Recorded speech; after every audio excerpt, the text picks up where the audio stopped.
Question, on peut retenir qu'il y a 13 ans, jour pour jour, nous tenions notre dernier congrès, le 12 août 2010, et il y a un an, jour pour jour, je lançais un appel aux présidents fédéraux pour qu'on saisisse le bureau directeur et le président national pour qu'ils convoquent le congrès.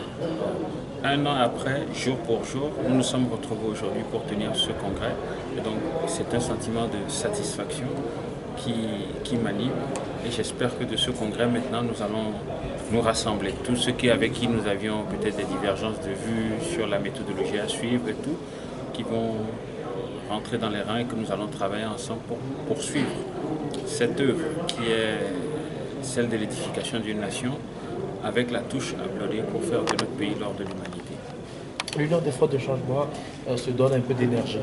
Absolument. Comme vous avez pu le voir, nous avons clôturé il y a quelques minutes les élections. Nous avons un taux de participation au-delà de 85%, et c'est à l'unanimité que les élections se sont déroulées. Donc, l'Union des forces de changement, le nouveau bureau se donne une légitimité, la légalité qu'il faut pour pouvoir faire le travail de terrain qui nous attend, pour qu'on puisse préparer sereinement les 5 élections à venir, c'est-à-dire les législatives, les régionales, les sénatoriales, la présidentielle et les élections locales. Vous êtes aussi élu à la tête de ce parti comme vice-président. Quelle sera la tâche qui vous attend? C'est une énorme tâche. Je voudrais tout d'abord remercier tous ceux qui ont porté leur voix sur mon humble personne et dire que bon, comme deuxième vice-président du parti désormais et également en charge des finances du parti et de l'ensemble de la région des Plateaux, il s'agira de m'assurer que nos finances se portent bien et que la région des Plateaux, qui est la première région en termes de superficie et la deuxième région en termes de population, puisse dégager plus de députés, plus de conseillers municipaux, plus de sénateurs. Donc je vais vraiment devoir travailler dans ma région et décupler les efforts pour qu'on puisse améliorer nos résultats aux prochaines élections.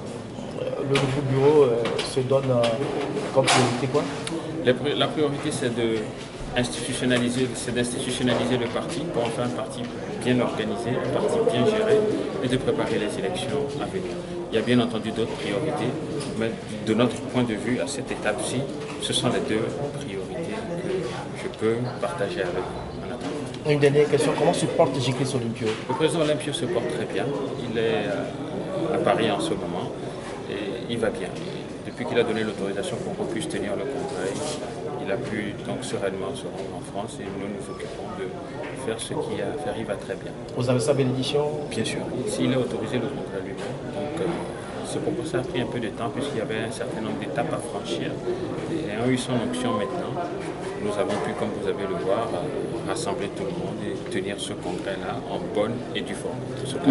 Le nouveau bureau compte maintenant combien de membres? Le nouveau bureau compte 33 membres. Donc le président national, 7 vice-présidents, 4 conseillers spéciaux, un délégué à la jeunesse, un délégué aux dames, 10 conseillers, 3 secrétaires généraux. Donc, le secrétaire général et ses 2 adjoints, un trésorier général et ses 2 adjoints. Donc un total d'environ 33 personnes. Donc on dirait que M.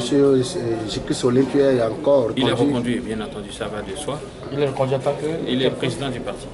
Il est reconduit comme président du parti. C'est sa liste qui a remporté les élections.